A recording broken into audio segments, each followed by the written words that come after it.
Okay, welcome to the Apex Classes EduTech channel.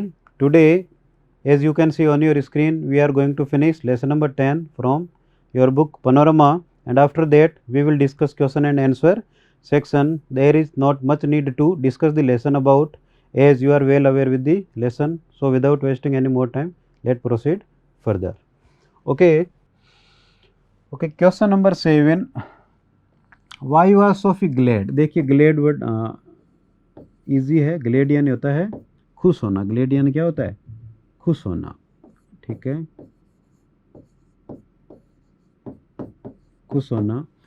Y was Sophie glad seeing the bicycle of her father? Sophie जो है वो खुश होती है अपने भाई की साइकिल देख के standing against the pub wall होती है.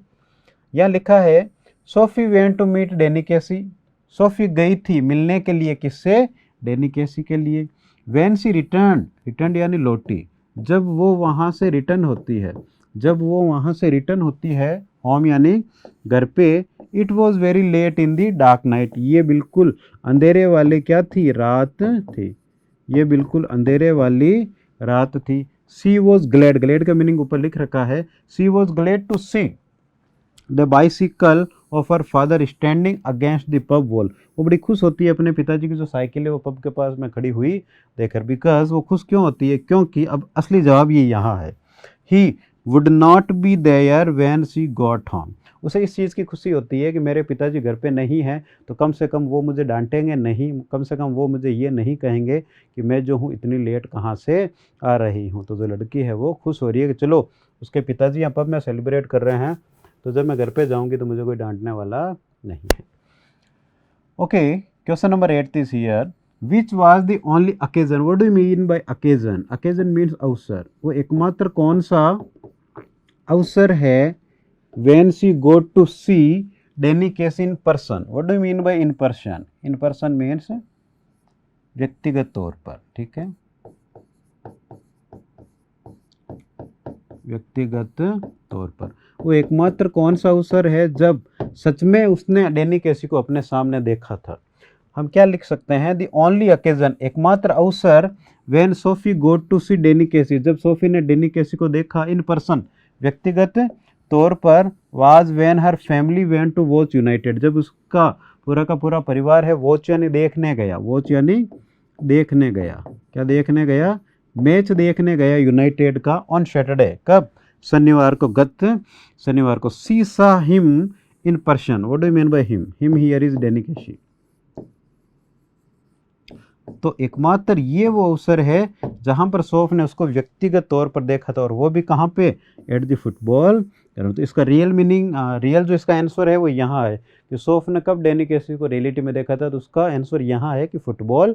Sophie and Jansie were classmates. Sophie और जेनसी क्या थी? क्लासमेट थी. क्लासमेट का मीनिंग आप जानते ही हैं, सहपाठी. सोफी और जेनसी सहपाठी थी.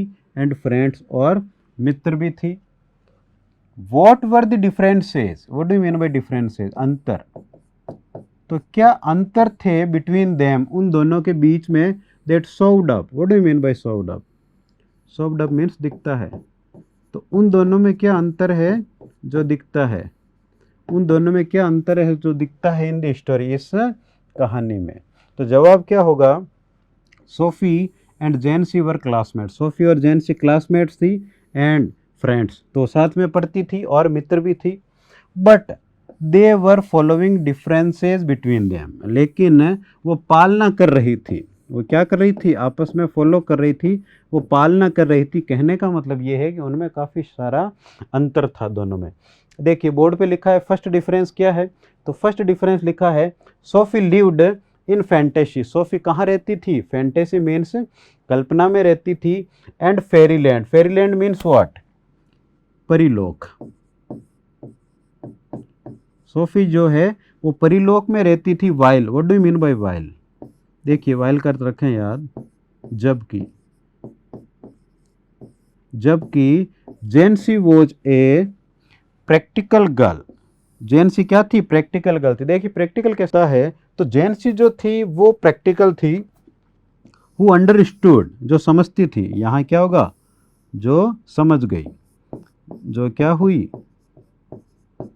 जेनसी जो है वो समझ गई the reality of her family, वो अपने परिवार की वास्तविकता जानती थी कि हम ज़्यादा अमीर लोग नहीं हैं, लोअर मिडिल क्लास से हैं, तो इसलिए इतने सारे स्वप्न जो देखे हैं सौफ ने, मैनेजर बनूंगी, फैशन एक्ट्रेस बनूंगी, और सॉरी फैशन डिज़ाइनर बनूंगी, एक्ट्रेस बनूंगी, मेरी क्वांट की तरह बनूंगी, ब्यूटी खोलूंगी। ओके, सेकंड डिफरेंस क्या है? Sophie dreamed of having a boutique, dream की सेकंड फॉर्म है।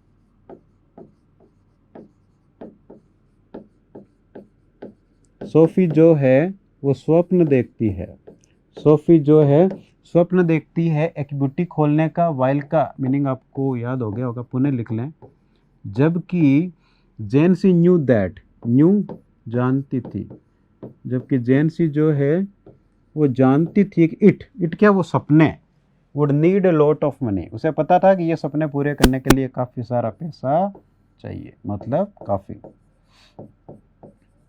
ठीक है, थर्ड डिफरेंस क्या है?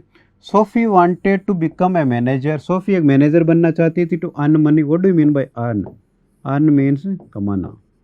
तो सोफी जो है पैसा कमाने के लिए मैनेजर बनना चाहती थी, बट जेनसी न्यू दैट, लेकिन जेनसी जानती थी इट वाज नॉट पॉसिबल, कि उसके लिए ये संभव नहीं है टू बिकम ए मैनेजर, एक मैनेजर बनना डायरेक्टली मतलब प्रत्यक्ष तौर पर। Directly means what? प्रत्यक्ष तौर पर। ठीक है, तो ये उनके बीच के डिफरेंसेस हैं। आगे देखिए, फोर्थ डिफरेंस क्या है? Sophie wanted to become an actress, Sophie एक अभिनेत्री बनना चाहती थी, वाइल जबकि Jansie realised, what do you mean by realised? Felt, महसूस किया, जबकि जेनसी ने महसूस किया इट नीडेड सम क्वालिटीज़, तो मैनेजर बनने के लिए कुछ गुण चाहिए, सॉरी एक्ट्रेस बनने के लिए कुछ गुण होने चाहिए। Needed means what? चाहिए। ठीक है, and her father, her means और उसके डैड, किसके डैड? सोफ के। And her father would not permit it, और उसके पिताजी कभी भी इसकी क्या नहीं देंगे? इसकी जो है वो आज्ञा नहीं देंगे। Jansie knew they were both earmarked for the biscuit factory, Jansie को पता था कि ये सोफ किसी भी प्रकार की बातें क्यों नहीं करे, लेकिन स्कूल फिनिश होते ही, स्कूल समाप्त होते ही हम बिस्किट फैक्ट्री के लिए क्या हैं? पूर्व निर्धारित हैं। हम क्या है? पूर्व निर्धारित हैं। कहने का मतलब प्री डिफाइंड है, प्री यानी पहले, डिफाइंड यानी निर्धारित। और कहाँ काम करना है उनको अगले साल? बिस्किट की फैक्ट्री में वो मजदूरी करने जाएगी। Okay, Sophie was ambitious, Sophie जो है वो एम्बिशियस, आपको एम्बिशियस का मीनिंग पता होगा, महत्वाकांक्षी। सोफी जो है वो महत्वाकांक्षी है। And resorted to, what do you mean by resorted to? Resort का मतलब क्या होता है? देखिए, एक तो रिजोर्ट वो होता है जहाँ आप स्टे कर सकते हैं, जहाँ पे स्विमिंग पूल वगैरह होता है, वाटर पार्क वगैरह होता है। यहाँ रिजोर्ट का मतलब क्या होता है? यहाँ रिजोर्ट का मतलब होगा सहारा लेना, यहाँ रिजोर्ट का मीनिंग होगा सहारा लेना। तो सोफी जो है महत्वाकांक्षी थी और सहारा लेती थी telling lies. What do you mean by telling lies? इन दोनों का मतलब मैं लिख रहा हूँ झूठ बोलना, या मैं यहाँ लिख देता हूँ। देखिए, लाई के पहले ए आता है और इसका मतलब क्या होता है? असत्य कहना या झूठ बोलना। In order that she might enjoy a high social position, Sophie जो है वो झूठ इसलिए बोलती है, डेनी वेनी से मिलने की बातें इसलिए कहती है ताकि समाज में उसे उच्च प्रतिष्ठा मिले। वाइल जबकि Jansie didn't believe in such things, जबकि जेनसी जो है इस प्रकार की चीज़ों में विश्वास नहीं करती थी। कौन सी चीज़ें? मैं डेनी केसी से मिली, ऑटोग्राफ मांगा और मिलने वाली हूँ, such type of things were generally not entertained by Jansie. Okay, now comes question number second. Sophie's real world is different from her fantasies. What do you mean by fantasies? तो वैसे कल्पनाएं होता है, यहाँ हम लिख दें अर्थहीन कल्पनाएं।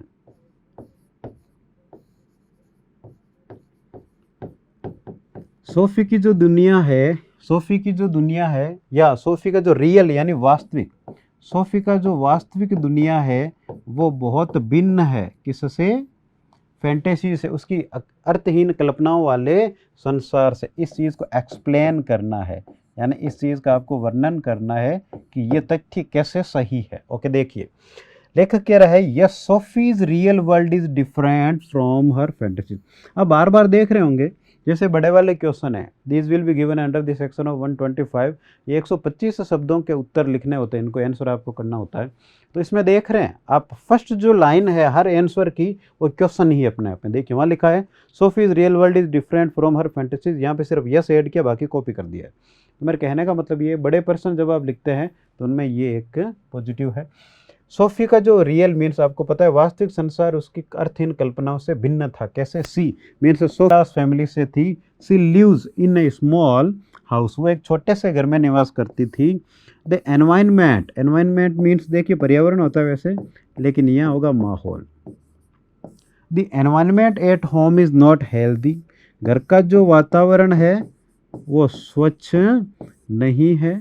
इज़ वेरी डर्टी, डर्टी का मीनिंग आप जानते ही हैं, लिख दे रहा हूँ मैं, गंदा। घर का जो माहौल है वो गंदा है।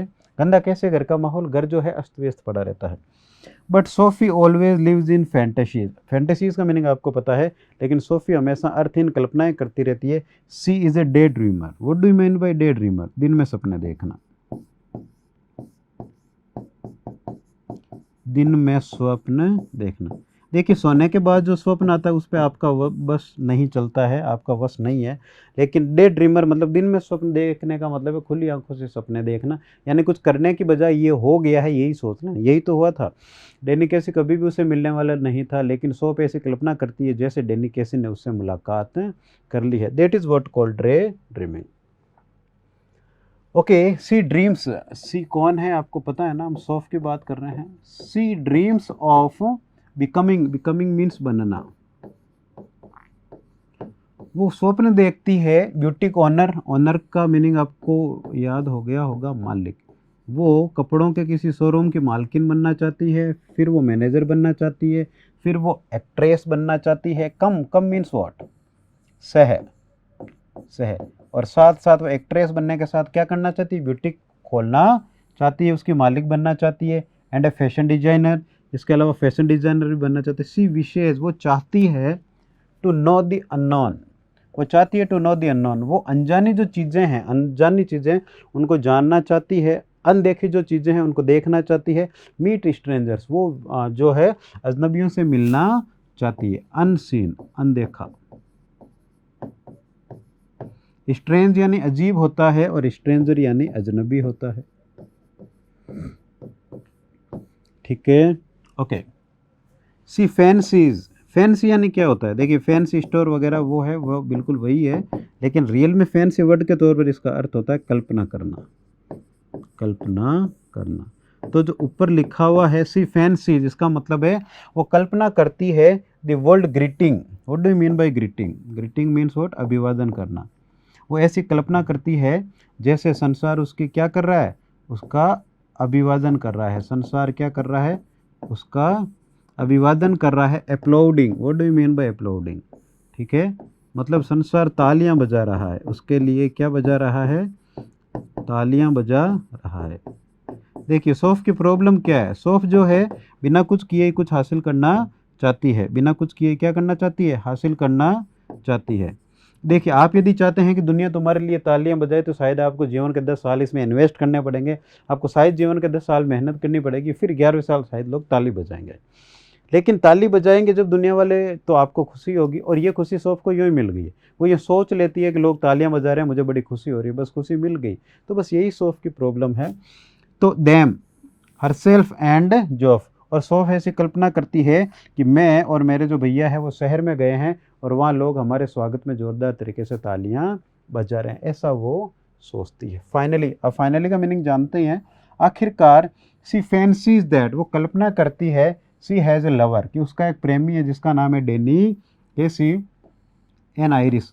What do you mean by Irish? Irish means from Ireland. जैसे हम बोलते हैं ना ब्रिटेन के व्यक्ति को ब्रिटिश, अमेरिकन को अमेरिकन, ठीक है, इंडियन को इंडियन, चाइनीज, इसी प्रकार से आयरलैंड के व्यक्ति को बोलेंगे आयरिश। फुटबॉल प्लेयर, वो प्रेमी मान बैठती है आयरलैंड के फुटबॉल प्लेयर को। सी विजिट्स ए लॉनली प्लेस, विजिट्स यानी जाती है। वो जाती है एक lonely मीन्स व्हाट, अकेले या निर्जन। वो अकेले या निर्जन पड़े हुए स्थान की तरफ जाती है जहां पे four lover sit and on the solitary. Solitary means what, एक। वुडन आप जानते हैं लकड़ी की बेंच अंडर द ट्री। लेखक ये कहता है कि वो उस जगह पर मिलने जाती है जहां पर अक्सर प्रेमी जोड़े एक लकड़ी की बेंच के पास बैठ के मिलते हैं और उसके पास एक पेड़ है। सी वेट्स फॉर डेनी कैसी, वो वहां पे डेनी कैसी का वेट करती है। But there is no sign of him, लेकिन वहां पर उसका कोई चिन्ह भी नहीं है। Because it is one sided love, क्योंकि ये उसका एक तरफा प्रेम है। वो एक तरफा प्रेम, इवन डेनी को पता ही नहीं कि दुनिया में सोफ नाम की कोई लड़की है क्या, लेकिन सोफ जो ऐसी मानती है, उसका ऐसा मानना है कि डेनी उससे प्रेम करता है और उससे मिलने के लिए पुनः आएगा। Okay, now question number 3 is here. What did Sophie tell, what do you mean by tell? Tell यानी बताना। What did Sophie tell her brother Geoff about Danny Casey? Sophie जो है अपने भाई जोफ को डेनी कैसी के बारे में क्या बोलती है? तो after returning home Sophie went to her brother, घर आने के बाद सोफी जो है वो कहाँ गई? अपने भैया के पास गई। जोफ रूम, उसके भाई का नाम जोफ है, और उसके भाई के रूम में गई।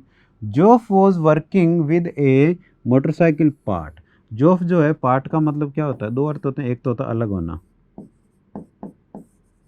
अलग होना, और एक अर्थ होता है हिस्सा। जोफ जो है वो काम कर रहा था मोटरसाइकिल के किसी पार्ट के साथ। सी टोल्ड हिम, वो उससे कहती है दैट सी मेट डेनी कैसी, वो जाके उसे कहती है, पता है जो कि आयरलैंड का एक फुटबॉलर है। She was a big fan of Danny, she was a big fan of Danny. वो ऐसा क्यों करती है? क्योंकि वो डेनी की बहुत बड़ी फैन थी और उसे पता है कि भाई भी बहुत बड़ा फैन है, तो मैं भाई को हल्का सा भी बताऊंगी कि मैं डेनी से मिली तो मेरा भाई तुरंत विश्वास करेगा। Okay, Geoff was surprised, what do you mean by surprised? Amazed. Geoff जो है वो चकित हो गया at the hearing Sophie, Sophie को सुनकर। He turn to her to know, वो उसकी तरफ मुड़ा ये जानने के लिए where she met him, where यानी कहाँ, या हम लिख सकते हैं जहाँ, जहाँ वो उससे मिली। सी टोल्ड जोफ, वो जोफ से कहती है that she met him in the arcade, कि वो उससे कहाँ मिली? मार्केट में मिली। उन दोनों की जो मुलाकात है वो कहाँ हुई? मार्केट में हुई। Geoff didn't believe it, Geoff को इस पे विश्वास नहीं हुआ। Geoff was the first to know her secrets, Geoff ऐसा व्यक्ति था जिसको वो जो लड़की है सबसे पहले अपने रहस्य, रहस्य थोड़ा मिथिकल वर्ड हो गया, हम लिख सकते हैं गुप्त बातें। तो कुछ खास जो बातें होती थी वो घर में सबसे पहले जोफ को ही पता लगती थी। To know reality, what do you mean by reality? Reality means वास्तविकता।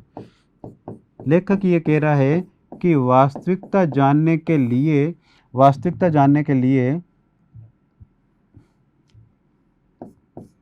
वास्तविकता जानने के लिए क्या किया?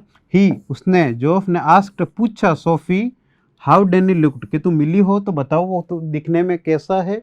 लाइक, लाइक यानी जैसे, यहाँ अर्थ होगा कैसे, कि मतलब वो दिखने में कैसा है, बताओ तो। ओके, सोफी रिप्लाइड, सोफी उसको जवाब देती है, अपने मन से, अपनी कल्पना से गढ़ कर वो जवाब देती है, और वो जवाब ये है, ही हैज़ ग्रीन आइज, उसकी आंखें हरी है। हिज आइज आर जेंटल, मैंने आज इसका मीनिंग लिखा, उसकी आंखें काफ़ी अच्छी है, नम्र है। He is not so tall as you think, वो जितना तुम्हें देखने में लगता है उतना लंबा नहीं है। टॉल का मीनिंग आपको पता ही है। Geoff tried to make her realise, realise means what? Feel. Geoff ने कोशिश की कि हर, उसको ये महसूस हो that she was still a school going girl, कि वो तो अभी क्या है, मतलब सोफ तुम तो अभी एक स्कूल जाने वाली लड़की हो, जबकि डेनी कैसी मस्ट बी हैविंग होना, जबकि डेनी कैसी के पास होगी strings of girl. What do you mean bye strings? Strings means what? कतार, कि उसके पास तो लड़कियां कतारों में होगी। But Sophie denied, what do you mean bye deny? Deny means what? मना करना। लेकिन सोफी ने जो है वो मना कर दिया दिस, इस चीज़ के बारे में। एंड सेड, और कहती है दैट डैनी वॉज क्वाइट, कि डैनी बिल्कुल शांत और अच्छा है, and he was not in contact with any girl, और डैनी जो है वो किसी भी लड़की के साथ कनेक्शन में नहीं है। ऐसा जो सौफ है वो अपने भाई डैनी के दिमाग में बात बिठाना चाहती है। Okay, question number 4 is here, comment, you know meaning of comment? Comment means what? टिप्पणी करना। Comment on the aptness, what do you mean by aptness? Suitable, सटीक, या सही शुद्ध हिंदी में लिखें तो होगा यथोचित, यथा प्लस उचित। Comment on the aptness of the title going places, ये जो टाइटल है जिसका नाम है गोइंग प्लेसेज, इसकी सटीकता, इसकी सूटेबिलिटी, इसकी प्रासंगिकता लेसन के अकॉर्डिंग क्या ये सही टाइटल है, इस पर आप जो है वो टिप्पणी कीजिए। तो राइटर लिख रहा है the title of the story going places is quite apt. Quite means what? बिल्कुल। तो ये जो टाइटल है वो बिल्कुल सटीक है। इट इज़ बिकॉज, ऐसा इसलिए है क्योंकि इन दी स्टोरी, कहानी में, Barton, who is this? Barton कौन है? राइटर, कहानी का राइटर।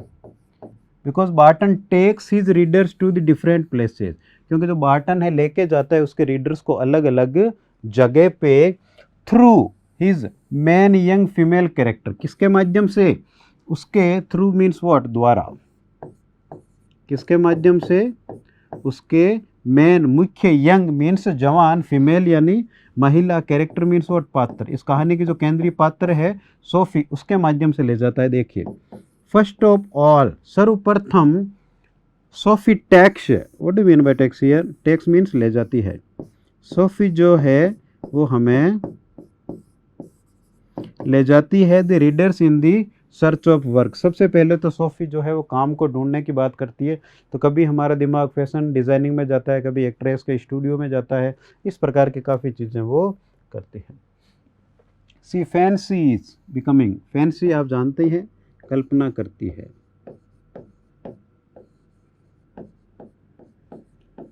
वो कल्पना करती है, बिकमिंग यानी बनने की। ए ब्यूटिक ऑनर, ऑनर का अर्थ आपको याद हो ही गया होगा, मालकिन। सबसे पहले तो उसकी इच्छा होती है कि वो एक ब्यूटिक ऑनर बन जाए, फिर वो एक मैनेजर बन जाए, अब आपको याद होने लगा होगा, फिर एक एक्ट्रेस, अभिनेत्री बन जाए, साथ में ही ब्यूटिक की मालकिन भी बन जाए। कम का मीनिंग आपको याद हो गया होगा, सह यानी साथ, साथ। और है डिज़ाइनर, और लग रहा है तो, और ये दो जो लेटर से दो अक्षर अपने आप में बहुत कुछ कह रहे हैं, मतलब इनमें से कुछ संभव नहीं होगा तो वो ये बन जाएगी। कहने का मतलब उसका टारगेट कोई फिक्स नहीं है। This upset, what do you mean bye upset? वैसे उथल पुथल होता है, यहाँ होगा उदास कर देती है जैनसी को।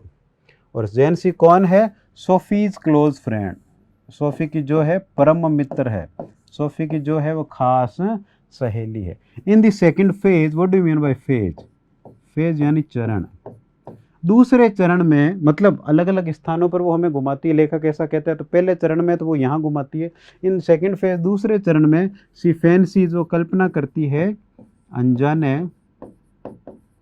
वो कल्पना करती है अनजाने थिंग्स, ठीक है, थिंग्स यानी वस्तुएं, अनसीन प्लेसेज, अनदेखे, वो कल्पना करती है अनदेखे स्थानों के बारे में, एंड अननोन पीपल और स्ट्रेंजर्स। अननोन मीन्स अनजाने, एंड व्हाट? स्ट्रेंजर्स मीन्स वो सौफ के जो दोस्त हैं, जो कि फिलहाल सौफ के लिए अनजाने हैं, वो उनसे भी मिलना चाहती है, ठीक है। ये कोई बहुत ज़्यादा अनयूजुअल सी चीज़ नहीं है। किशोर अवस्था जो है उसमें व्यक्ति जो है, यानी 13 से लेकर 19 साल की उम्र में व्यक्ति ऐसा होता है जो संसार को एक्सप्लोर करना चाहता है, वो नई नई चीज़ें मतलब पता लगाना चाहता है, उसे जीवन को लेके, बॉडी को लेके, लाइफ को लेके, पेरेंट्स को लेके, अपनी फ्यूचर को लेके काफ़ी सारे अपहीवल, मतलब यूँ कह सकते हैं मानसिक उथल पुथल उसके मन में चलती रहती है। तो ये जो है कोई अनयूजुअल या हाईली इम्प्रैक्टिकल चीज़ नहीं है। ओके, सी इमेजिन्स, वो कल्पना करती है vast, vast means what? Large. उसे ऐसी फीलिंग आती है कि एक बहुत बड़ा जो संसार है उसका इंतजार कर रहा है, and sees herself riding, riding means what? सवारी। और उसे ऐसी फीलिंग आती है जैसे वो सवारी कर रही है, देयर बिहाइंड हर ब्रदर, उसके भाई के पीछे बैठी है वो, और भैया का नाम आपको पता है जोफ है। He wore, what do you mean wore? पहना है, या लिख सकते हैं पहना था। उसे ऐसी कल्पना होती है लड़की को कि उसने मेरे भाई ने पहना है new shining black leather, shining means what, चमकदार, कि मेरे भाई ने पहना है एक चमकदार लेदर यानी चमड़े का बना हुआ, एंड सी मतलब सोफी खुद वॉर पहने हुए है येलो ड्रेस, एक पीले रंग की dress with special type of cap है, मीन्स व्हाट, दुपट्टा, ठीक है, डेट फ्लू आउट, जब वो गाड़ी पे जा रहे हैं तो। In the final phase, phase करता आपको पता है चरण, और अंतिम चरण में she takes us to the Royce's window, वो आखिरकार हमें रोइस विंडो ले जाती है। और रोइस विंडो क्या है, रोइस विंडो जो है वो कपड़ों का एक शोरूम है।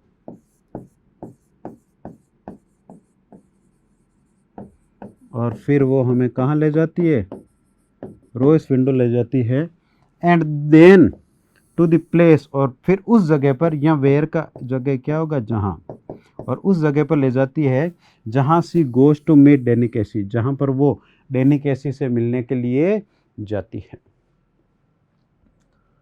Okay, this was the last question and now our lesson being finished here. So आपके दिमाग में होगा कि कैरेक्टर्स जो है वो याद रखना आपके लिए बहुत ज़रूरी है। जैसे डेरेक कौन है, सोफ कौन है। देखिए एक और स्टोरी है आपके इन दोनों बुक्स में से, एक और स्टोरी है जिसका नाम है on the face of it. उसमें भी डेरेक नाम का एक बंदा है, उसमें भी डेरेक नाम का बंदा है। और आपकी इसी बुक में एक 8th नंबर का लेसन है, दूसरी वाली बुक में रेनबो में एक लेसन है 8th नंबर का, उसका नाम है journey to the end of the earth. उसमें जोफ नाम का एक आदमी है। तो आपको याद रखना है कि ये जो जोफ है वो कौन सा है और वो जो जोफ कौन सा है। ये डेरेक सोफ का छोटा भाई है और एक रहती है। तो लेसन अब फिनिश हो चुका है, क्वेश्चन आंसर हमने अच्छे से कर लिए हैं। So thank you for being with me, keep watching Apex classes एजुटेक channel, download our app and keep watching. So thank you for being with me up to now. We will meet in our next lesson. Okay. Subscribe करें हमारा apex classes edutech YouTube channel, साथ ही bell icon को click करना बिल्कुल ना भूलें, ताकि आगे आने वाले सभी यूट्यूब वीडियोस की अपडेटेड नोटिफिकेशंस सबसे पहले आपको मिले। Apex classes edutech, subscribe now.